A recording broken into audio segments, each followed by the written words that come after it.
নীল আকাশ ও পাহাড় প্রকৃতির এক অসাধারণ মেলবন্ধন, যেখানে বিশাল আকাশের নীলিমা পাহাড়ের গায়ে লেগে থাকে, যা শান্তি আর বিশালতার অনুভূতি দেয়।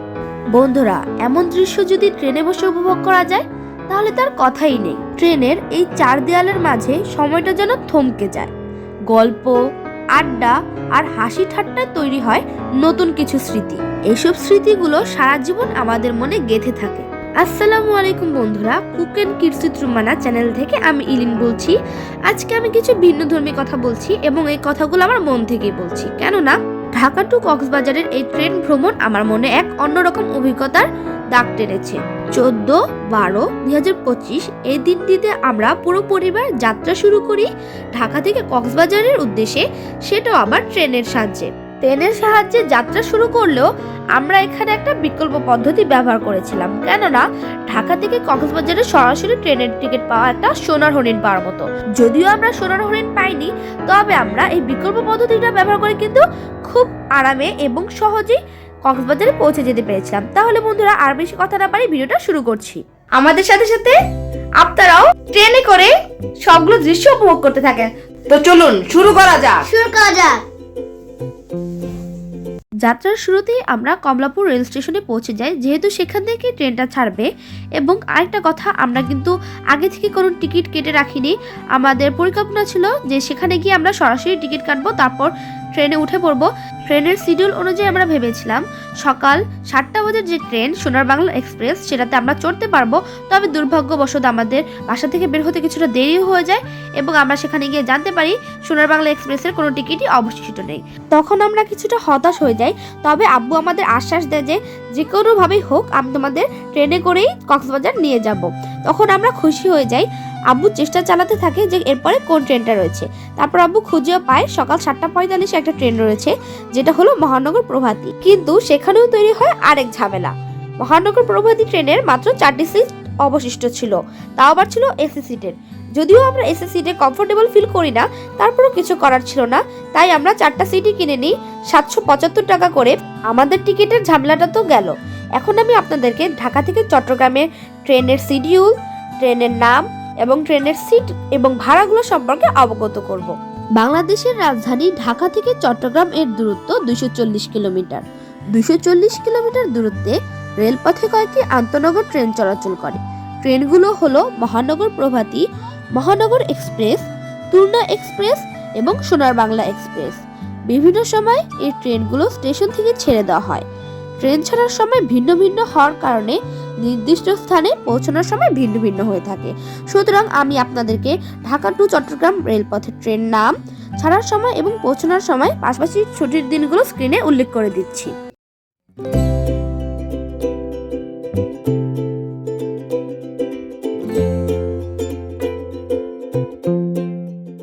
কিছু সময় সিটের প্রাইসগুলো ওঠানামা করতে পারে, তবে আপনারা অবশ্যই টিকিট কাউন্টার থেকে টিকিট কাটার আগে সিটের প্রাইসগুলো ভালোভাবে জেনে নেবেন। ঢাকা টু চট্টগ্রাম রেলপথে কিছু মেল এক্সপ্রেসও চলাচল করে, যেমন চট্টগ্রাম মেল, কর্ণফুলী এক্সপ্রেস ও চট্টলা এক্সপ্রেস।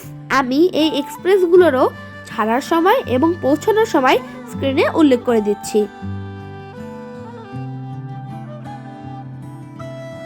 ঢাকা থেকে চট্টগ্রামে ট্রেনে যাওয়ার জন্য অনেক কিছু তথ্যই কিন্তু আপনাদেরকে দিলাম। তাহলে চলেন এখন আমরা আমাদের ভ্রমণে ফিরে চলি। তো বন্ধুরা, আমরা আমাদের ট্রেনে যথাসময়ে উঠে পড়ি এবং আমাদের সিট খুঁজতে থাকি। অবশেষে আমরা আমাদের 4টি সিট আগে পিছিয়ে পেয়ে যাই এবং বসেও পড়ি। তারপর আব্বু এক একে করে আমাদের যত মালপত্র এবং ব্যাগ ছিল সব উপরে রেখে দেয়। এখন আমি আপনাদেরকে ট্রেনের ভিতরকার দৃশ্য দেখাবো এবং ট্রেনের ভিতরে কি কি ফ্যাসিলিটি রয়েছে সেগুলো দেখাবো। প্রথমে আপনাদেরকে দেখিয়ে দিচ্ছি ব্যাগ রাখার জায়গাগুলো। এই জায়গাটা প্রচুর বড় ছিল এবং এখানে সবাই নিজেদের মালপত্র রেখে দিয়েছিল। আর সিটগুলো তো আপনারা দেখতেই পাচ্ছেন, সিটগুলো ভালোই ছিল, কমফোর্টেবল ছিল, এতটাও ছিল না তবে চলা যায়। এবং এখানে ওয়াশরুমটা ছিল, ডাস্টবিন ছিল। যেহেতু এসি ছাড়া ছিল, খুব স্পিডে আমাদের খুব ঠান্ডা লেগে যাচ্ছিল। অন্যান্য জায়গায় দেখি এসি অন করে অফ করে, তবে এখানে সিস্টেমটা ভালো লেগেছে। ওরা একদম শুরু থেকেই অন করে রেখেছিল, মাঝখানে কোনো বন্ধ করেনি। তবে ট্রেন চলাচল অবস্থায় আমি একবার ওয়াশরুমে গিয়েছিলাম, তখন আমার অভিজ্ঞতাটা খুব খারাপ হয়েছিল। এত ঝাঁকুনি দেয়, মানে কোনো মুখ ধোয়ার মতো অবস্থা নাই ভিতরে। এখন আমি আপনাদেরকে একটা মিনি টেবিল দেখিয়ে দিচ্ছি। এটার মধ্যে আপনারা খাবার রেখে আপনাদের খাবারগুলো খেতে পারবেন এবং আমি আপনাদেরকে আমাদের টিকিটগুলো দেখিয়ে দিচ্ছি। এখানে মোট 4টি টিকিট রয়েছে। পিছনে তাকাতেই আমরা দেখলাম আম্মু আব্বু গল্প এবং আড্ডায় মেতে উঠেছিল। এখানে আপনাদেরকে টেবিলটা আরো ভালোভাবে দেখিয়ে দিচ্ছি। পানি রাখার জায়গাও রয়েছে এবং সিটের মধ্যে বিভিন্ন পলিথিন ছোটখাটো জিনিস রাখারও জায়গা রয়েছে। সিটের পাশেই দেখতে পেয়েছিলাম লাইট এবং ফ্যানের অপশন। এখান থেকে লাইট জ্বালানো যাবে এবং ফ্যান অন করা যাবে। তারপর জানলা দিয়ে দেখতে পেলাম আমাদের ট্রেনের যে অপর পাশে যে ট্রেনটা রয়েছিল সেটা অলরেডি ছাড়া শুরু করে দিয়েছিল। তারপর আমরা 3 ভাই বোন মিলে ভাবছিলাম আমাদের ট্রেনটা কখন ছাড়বে। আমাদের ট্রেন ছাড়ার সময় ছিল 7:45, তবে আমাদের ট্রেনটা ছাড়তে ছাড়তে সময় হয়ে যায় 8টা। ট্রেনটা যখন ছাড়া শুরু করে তখন আমাদের পরিবারের সবার মনের মধ্যে এক আলাদা রকম অনুভূতি কাজ করতে থাকে, কেননা এর আগে কখনো আমরা ট্রেনে করে এত বড় জার্নিতে যাইনি। পর মুহূর্তে দেখতে পেলাম আমার ছোট ভাই বোন আম্মুর বাসা থেকে বানিয়ে আনা খাবার খাওয়া শুরু করে দিয়েছে। তারপর আমি আর অপেক্ষা করতে পারলাম না, যেহেতু সকালে বাসা থেকে কোনো নাস্তা করেই আসিনি, আমিও খাওয়া শুরু করে দিলাম এবং খাবারগুলো এত মজা লাগছিল তা বলার বাহিরে। ট্রেনের ভ্রমণের আসল মজা তো খাওয়া দাওয়ায়। মায়ের হাতের রান্না আর চলন্ত ট্রেনে ধোয়া ওঠা 1 কাপ চা, এর স্বাদই আলাদা, তাই না? খাওয়া দাওয়া বাদ দিয়ে উপভোগ করতে থাকলাম আশেপাশের যত সব দৃশ্যগুলো উপভোগ করার সময় আমার মনে হচ্ছিল সারা দুনিয়ার সব দৃশ্য আমি এক জায়গায় বসে দেখতে পাচ্ছি। জানি না কেন এমন হচ্ছিল, তবে এগুলো দেখে আমার মনে এক আলাদা রকম অনুভূতি কাজ করছিল। সবুজ সবুজ গাছপালা, মাঠ, ঘাট, রেল লাইন, বস্তির আশপাশের মানুষ, সব মিলিয়ে এক অন্যরকম পরিবেশ। এরই মধ্যে আরো কিছু আমি লক্ষ্য করলাম, সবাই একসাথে জড়ো হয়ে গান গাইছিল এবং জোকস বলছিল। বিষয়টা আমার কাছে কিছুটা ইন্টারেস্টিংই মনে হয়েছিল। আর তার সাথে দেখছিলাম বড় মানুষজন ছোট মানুষদেরকে খুব সুন্দর সুন্দর গল্প শোনাচ্ছিল। এই জিনিসটাও আমার কাছে খুব ভালো লেগেছিল। প্রথম দিকে আমাদের ট্রেনটা কিছুটা ধীর গতিতে চললেও মাঝপথে গিয়ে আমাদের ট্রেনটা কিন্তু খুব দ্রুত গতিতেই চলা শুরু করেছিল। বিভিন্ন উঁচু উঁচু গাছপালা, মাঠ, ঘাট এবং অনেক অনেক নদী পেরিয়ে আমাদের ট্রেনটি ছুটে চলেছিল চট্টগ্রামের উদ্দেশ্যে। কিছুটা সামনে যেতেই আমার চোখে পড়লো বিশাল একটা টাওয়ার। আমি তো এটার দিকে অবাক হয়ে তাকিয়েছিলাম। বাকি সবার মতো ট্রেনে আমিও আমার পরিবারের সাথে মেতে উঠেছিলাম বিভিন্ন গল্প এবং আড্ডায়। দীর্ঘদিন যাবৎ পরীক্ষার প্রেসারে আমার মুডটা একদমই খারাপ হয়ে গিয়েছিল, কিন্তু পরিবারের সাথে এই ট্রেন জার্নিটা করতে পেরে আমার মনটা একদম ভালো হয়ে গিয়েছিল এবং বিভিন্ন ধরনের এক্সপিরিয়েন্স দিতে পেরে চারপাশের দৃশ্য দেখে আমি তো আরো বেশি বেশি খুশি হয়ে গিয়েছিলাম এবং এই পরিবেশটাকে অনুভব করছিলাম। কথা বলতে বলতেই দেখি আমাদের ট্রেনটি অন্য একটি স্টেশনে পৌঁছে যায় এবং সেখান থেকে যেই যাত্রীগুলো যাওয়ার ছিল তাদেরকে তুলে নেয়। আমাদের ট্রেনটি আরো কিছু পথ অতিক্রম করতেই আমার চোখে পড়লো যমুনা রেলওয়ে ব্রিজ। এই যমুনা রেলওয়ে ব্রিজের কথা আমি এর আগে অনেকবার শুনেছি, তবে সরাসরি কখনো দেখিনি, যা সেদিন পূরণ হয়ে গিয়েছিল। ব্রিজটির পাশাপাশি নদীটিও খুব সুন্দর ছিল। আমার মনটা একদম জুড়িয়ে যাচ্ছিল। আমি আমার ছোট ভাই ঈশানকে দিয়ে চেক করাছিলাম উপরে আমাদের মোট 5টা ব্যাগ রয়েছে কিনা। সে গুনে গুনে দেখলো হ্যাঁ, আমাদের 5টা ব্যাগই উপরে ঠিকঠাকভাবে রয়েছে। আমাদের 3 ভাই বোনেরই মিষ্টি কিছু খেতে মন চাইছিল, তাই আমরা কমলার কর চকলেটটা খেয়ে নিয়েছিলাম। এই কমলার কর চকলেটটা এত টেস্টি, আমাদের 3 ভাই বোনের এটা খুবই প্রিয়। এখন আমি আপনাদের সাথে ট্রেনের বিভিন্ন স্টপেজগুলো নিয়ে কথা বলবো। ঢাকা থেকে চট্টগ্রামের মহানগর প্রভাতী ট্রেন, যেটার কোড নাম্বার হচ্ছে 703, কমলাপুর থেকে ছেড়ে তেজগাঁও, ঢাকা বিমানবন্দর, টঙ্গী, নরসিংদী, ভৈরব বাজার, আশুগঞ্জ, ব্রাহ্মণবাড়িয়া, আখাউড়া, কুমিল্লা, লাকসাম, ফেনী হয়ে চট্টগ্রামে যায়। তবে মাঝে কিছু স্টেশনে বিরতি দিলেও এর মূল স্টপেজগুলো হলো কমলাপুর, তেজগাঁও, বিমানবন্দর, টঙ্গী, নরসিংদী, ভৈরব, ব্রাহ্মণবাড়িয়া, আখাউড়া, কুমিল্লা, লাকসাম, ফেনী এবং চট্টগ্রাম। আপনাদের সকলের সুবিধার জন্য আমি ঢাকা থেকে চট্টগ্রামের মহানগর প্রভাতীর প্রধান স্টেশনগুলো আপনাদের কাছে স্ক্রিনে তুলে ধরছি। আশা করছি আপনারা সবাই স্ক্রিনে স্টেশনগুলোর নাম দেওয়ার পর আরো ভালোভাবে বুঝতে পেরেছেন। তাহলে চলুন আবার আমাদের ভ্রমণ কাহিনীতে ফিরে যাওয়া যাক। আমাদের ট্রেনটি একের পর এক স্টেশন ছেড়ে নতুন নতুন জায়গায় যাচ্ছিল, যেটি আমি আর ঋষিকা খুব ভালোভাবে উপভোগ করছিলাম। যেহেতু আমরা ভ্রমণের আগের দিন খুব ব্যস্ত ছিলাম এবং বিভিন্ন কাজ করেছিলাম, সেহেতু আমরা ক্লান্ত ছিলাম। তাই আমি আর ইশিকা একজন আরেকজনের কাঁধের উপর কাঁধ দিয়ে সিনারিগুলো উপভোগ করছিলাম। গাইস, আব্বু আর আমি আর ইশাম ভাইয়া কিন্তু আমরা কিন্তু এই যে কফি নিয়ে নিয়েছি। আমি কিছুক্ষণ পরে খাবো, কারণ এখন গরম আছে। ঠান্ডা হওয়ার পর তারপর আমি মজা। দেখতেই তো পেলেন ইশিকার মজার কথা। আচ্ছা যাই হোক, এখানে আব্বু, ঈশান এবং ইশিকা কফি খাচ্ছিল। তবে ওদের কাছ থেকে আমি জানতে পেরেছিলাম কফিটা নাকি একদমই ভালো ছিল না, একদম তিতা লাগছিল খেতে। আমি একটু পরপর ঘুমাচ্ছি, কারণ আমার শরীর খুবই ক্লান্ত।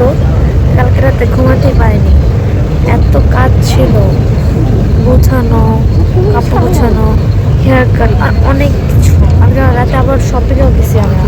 গাইস, আপনারা কিন্তু অবশ্যই কমেন্টে জানাবেন ইলাবুর নতুন হেয়ার কাটটা কিরকম হয়েছে। আমার কাছে কিন্তু বেশ ভালোই লেগেছে। তাই আপনার কমেন্ট বক্সে অবশ্যই জানাবেন আমাকে কেমন লাগছে। আপনারা কিন্তু কমেন্ট বক্সে অবশ্যই জানাবেন আমাকে কেমন লাগছিল এবং আমার হেয়ার কাটটা কেমন হয়েছে। তারপরে ইশিকা আমাকে দেখালো যে আপু দেখো, স্টেশনে কতগুলো ছাগল এবং ছাগলগুলো কলা খোসা খাচ্ছে। স্টেশনে যেই স্টলগুলো থাকে সেগুলোর মধ্যকার যে ময়লাগুলো ফেলা থাকে সেগুলো এই ছাগলগুলো খাচ্ছিল। জিনিসটা খুব ভালো লেগেছে। যদিও আমার ছাগল বেশি এতটা পছন্দ না, তবে ইশিকার ছাগল খুবই পছন্দ, সেজন্য ও দেখছিল ভালোভাবে। একের পর এক স্টেশন দেখছিলাম এবং মুগ্ধ হয়ে যাচ্ছিলাম। এক একটা স্টেশন এক এক রকম দেখতে, সবগুলোই খুবই সুন্দর। বন্ধুরা, প্রথম দিকে তো ট্রেনের ভিতরে এসির বাতাস আমার গায়ে লাগছিল না, আমি তো খুব সাধারণ মনে করেছিলাম। কিন্তু মাঝপথে আসার পর আমার এত শীত লাগছিল, আমি পরে আমার হেডব্যান্ডটা লাগাতে খুব বাধ্য হই, কারণ খুবই শীত লাগছিল। আরেকটা কথা আপনাদেরকে আমি জানাতে প্রায় ভুলেই গিয়েছিলাম, এখন আপনাদেরকে জানিয়ে দিচ্ছি। ট্রেনের মধ্যে সকাল থেকেই একদম নাস্তা বিক্রি করা শুরু হয়েছিল, বিভিন্ন স্ন্যাক্স বিক্রি করা শুরু হয়েছিল, আবার কোল্ড ড্রিঙ্কস, পানি, আরও অনেক কিছুই। বারবার ওরা জিজ্ঞাসা করছিল নাস্তা লাগবে নাকি, কফি লাগবে নাকি, চকলেট লাগবে নাকি, আরও অনেক কিছু। অনেক মজার খাবার রান্না করছিল, খেতে খেতে আমার লিস্ট থেকে চলে গেছে। হ্যাঁ, ঠিক বলেছিস শিখা, আমার গলা ভেঙে গিয়েছে, সেই জন্য আমার গলাটা এরকম লাগছে। জায়গাটা খুবই সুন্দর, আমরা চট্টগ্রামের পাহাড়গুলো দেখছি আর মুগ্ধ হয়ে যাচ্ছি।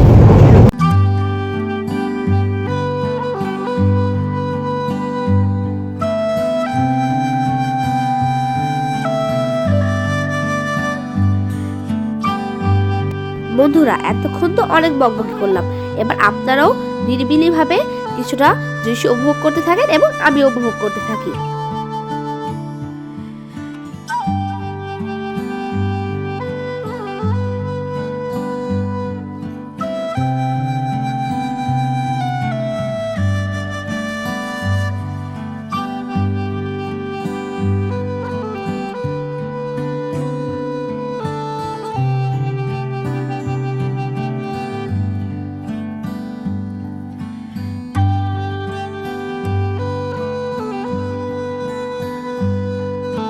এত সুন্দর সুন্দর মেঘগুলো দেখে মন চাইছিল এক্ষুনি ধরে খেয়ে নি।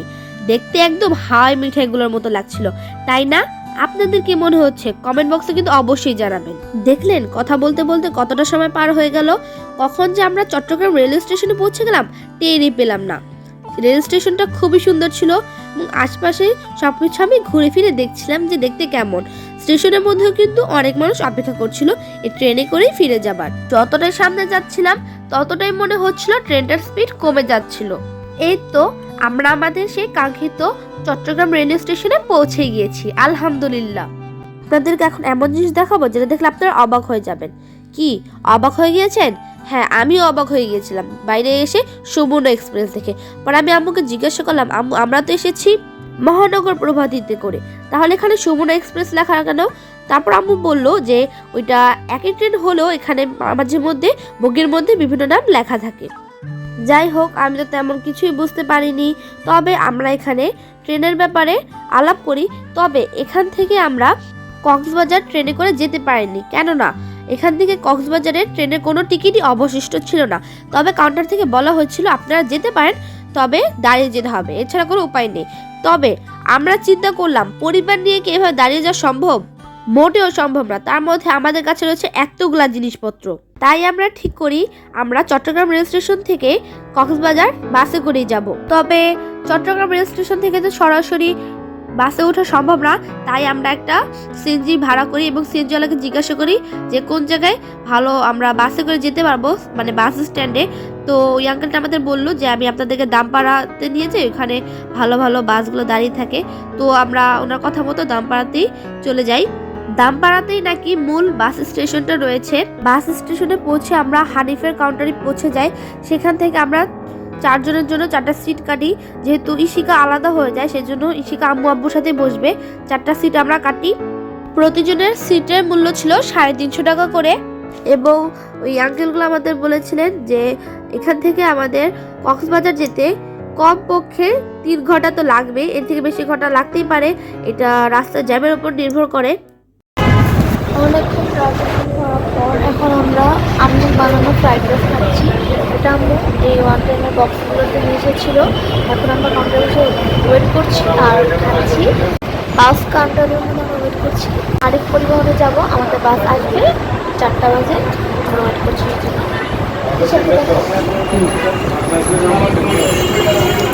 ইশিকা বমি করতে করতে আর অবস্থা কাহিল। ঈশান তো গাইস 4 ঘন্টা প্লাস ট্রেনে থাকা খুবই ক্ষুধা পেয়েছিল, সেই জন্য আমরা লাঞ্চ এখানে করছি। আমার আম্মু বাসা থেকে ফ্রাইড রাইস করে এসেছিলো এইসব 1 টাইম বক্সে করে। তো গাইস আমরা হানিফ পরিবহনে উঠে গিয়েছি, হানিফ বাসে। এখন এটা সরাসরি যাবে কক্সবাজারে। এটা পৌঁছাতে মিনিমাম 3 ঘন্টা তো লাগবেই, আর জ্যাম থাকলে তো আরো বেশি সময় লাগতে পারে। আমরা পৌঁছাতে এখন কয়টা বাজে? এমনিতে বাস দেরি করে এসেছে, এখন বাজে 4:25। বাস আসার পরে 4টা বাজে, বাস এসেছে 4:25। রাস্তায় তো এমনিতে তো জ্যাম থাকে, আর ভিতরে আবার বাস। হ্যাঁ, তাহলে আমরা গিয়ে পৌঁছাবো আনুমানিক 8:30 এরকম, 8:30 9টা এরকম লাগতে পারে, এরকম না। তো আপনাদেরকে একটু বাইরের সিটটা দেখাই, তারপর এখন এতটুকুতে অফ করে তারপর হোটেলে কোনটা সিলেক্ট করছি সেটা দেখাই।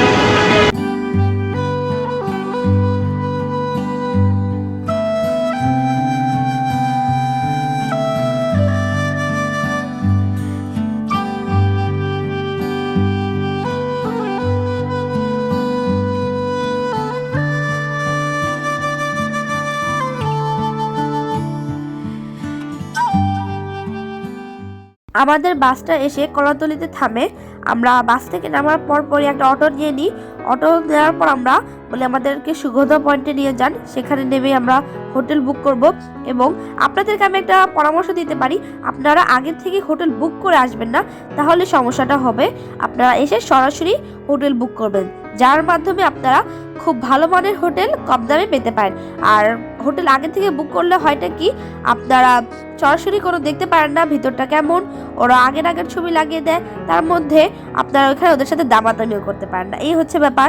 আমরা যে হোটেলটাতে উঠেছিলাম সেটার নাম হচ্ছে রিফাই Cox palace hotel and resort. যেহেতু অনেক রাত হয়ে গিয়েছিল এবং আমরা সবাই খুবই টায়ার্ড ছিলাম, সেই জন্য আমরা দেরি না করে আমাদের রুমে চলে যাই। আমাদের রুমটা ছিল দোতলায়। এই রুমটা খুব সুন্দর ছিল, এটা আমাদের বাজেটের মধ্যেই ছিল। রুমটার পার ডে ভাড়া ছিল 2500 টাকা করে। আবু দামাদামি করে 2300 টাকায় ঠিক করেছিল। তাই আপনাদেরকে বলছি আপনারা অবশ্যই দামাদামি করে নেবেন, তাহলে 200-100 টাকা হলেও আপনারা ডিসকাউন্ট পাবেন। এখানে আপনাদেরকে দেখিয়ে দিচ্ছি, আমাদের রুমটাতে ছিল একটা কিং সাইজের বেড, যেটার মধ্যে আম্মু আব্বু আর ইশিকা ঘুমাবে। আরেকটা বেড ছিল পাশেই, যেটার মধ্যে আমি আর ঈশান ঘুমাবো। এটার মধ্যে 2-3 জন তো আরামসে ঘুমাতে পারবে। আর সাথে ছিল একটা ড্রেসিং টেবিল আর সোফা ছিল, যেটার মধ্যে আমি বসেছিলাম। ঘুরতে এলে যেহেতু আমাদের সারাদিন অন্যান্য জায়গায় থাকা পড়ে, বিচের সামনেই থাকা পড়ে, সেহেতু আবার মনে হয় না এক দিনের জন্য 7,000-8,000 টাকা করে রুম নেওয়ার কোনো মানে হয়। আপনারা রুম নেওয়ার আগে যেগুলো আগে বেশি ভালোভাবে চেক করে নেবেন সেগুলো হচ্ছে ওয়াশরুম, কেননা ওয়াশরুমটাই আমাদের বেশি দরকার পড়ে। তাছাড়া বেডগুলো চেক করলেই হয়ে যায়। বন্ধুরা, আমাদের এই আজকের এই ব্লগটা এখানে শেষ হচ্ছে। তবে আমাদের ট্যুরটা কিন্তু শেষ হচ্ছে না। আমরা কক্সবাজার, সেন্ট মার্টিন আর অনেক জায়গায় যাব, সেগুলোর ব্লগ সামনে আসছে। আপনারা আমাদের চ্যানেলের পাশেই জুড়ে থাকুন। আপনারা অবশ্যই প্রত্যেকদিন নতুন নতুন ট্যুরের ভিডিও পাবেন আশা করছি। আপনারা আমাদেরকে ফুল সাপোর্ট করবেন, তাহলেই আমরা এগোতে পারবো। আল্লাহ হাফেজ।